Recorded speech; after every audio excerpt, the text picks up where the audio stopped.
Israel में बहुत बड़ी हड़ताल। लेट अली शो यू के एक और एपिसोड में आप सबको खुशामदीद। Do like, subscribe and share this content. 6 Israeli hostages के मरने के बाद उनकी लाशें ऑफ कोर्स रफा के एरिया गजा के अंदर इजरायली डिफेंस फोर्सेस ने बरामद कर ली हैं।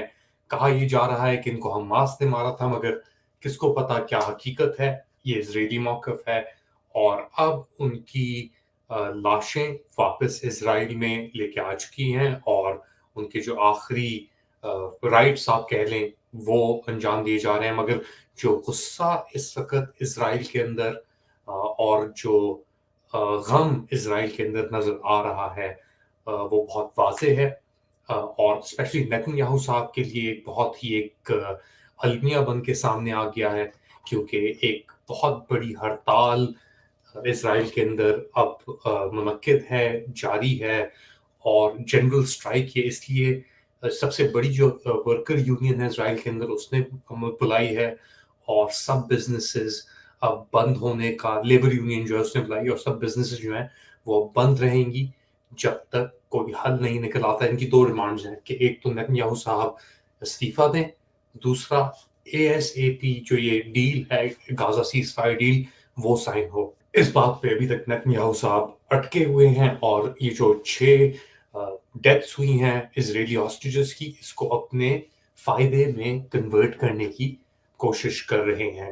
उनके पास ऑब्वियसली अमेरिकी बैकिंग भी है। फ्रांस के मैक्रोन साहब ने भी अपना एक मौक़िफ़ दे दिया है। हर कोई हमास को कंडेम कर रहा है। अब ये बात हो रही है, बेसिकली रूमर्स चल रही है कि ईरान के ऊपर और कतर के ऊपर सैंक्शंस लग सकते हैं। ये मुमकिन हो सकता है, नहीं हो सकता, हमें नहीं पता, मगर ऑब्वियसली गुस्सा बहुत रूज पे है।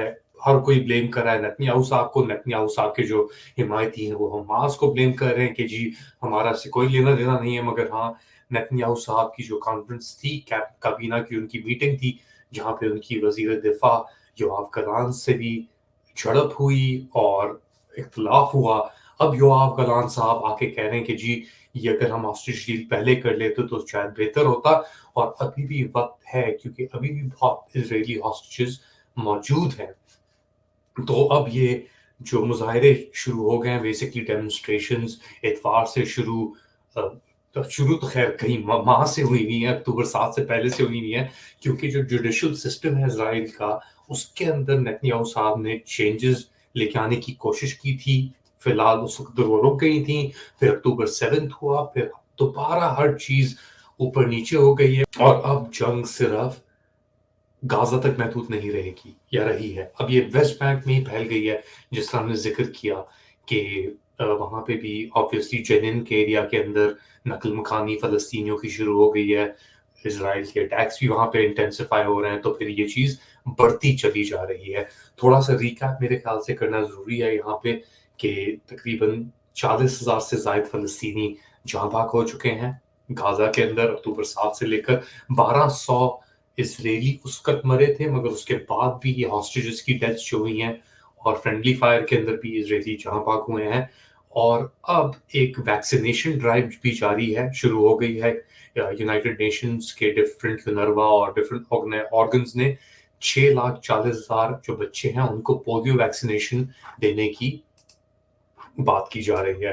तो ये बहुत एक इम्पॉर्टेंट डेवलपमेंट है यहाँ पे भी।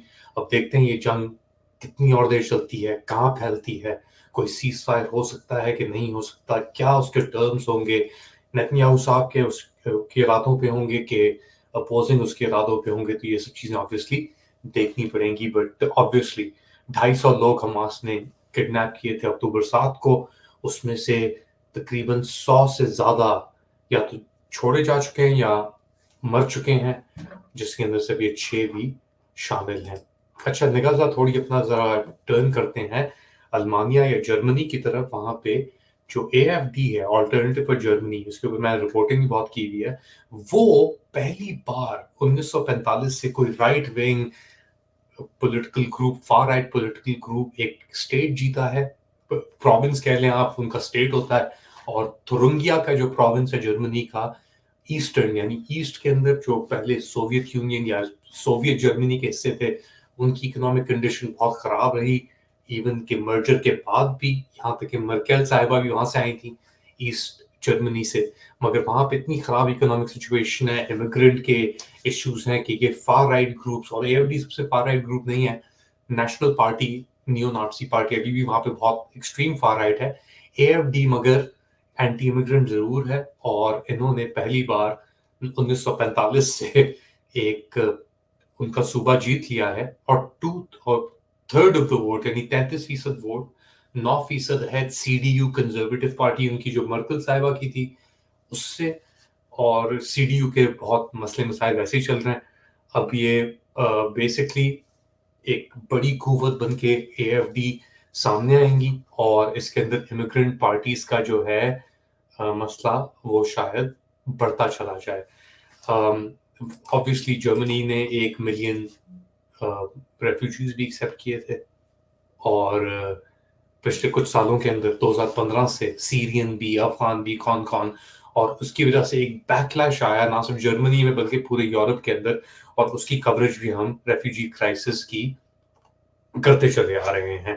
اچھا، نگاہ تھوڑی ایک بار ہلکی سی گھما لیں یوکرین کی طرف. وہاں پہ بھی obviously رشین کاروائیاں جاری ہیں. یوکرین نے سب سے بڑا ایک ڈرون حملہ شروع کر دیا ہے، اٹیک کیا، لانچ کیا رشیا کی طرف، اس سے بھی بڑے نقصانات ہوئے، مگر وہاں پہ بھی جنگ obviously. یہ ہماری 3 میجر سٹوریز جو ہم لگاتار کور کرتے رہتے ہیں آپ کے لیے، کیونکہ یوکرین ہو گئی، ایک امریکہ ہو گئی، اور ایک اسرائیل ہو گئی. یہاں پہ بہت سارے obviously موومنٹ اور ڈیولپمنٹ چل رہی ہے. امریکہ کے اندر بھی الیکشن آنے والا ہے، تو ایک بڑی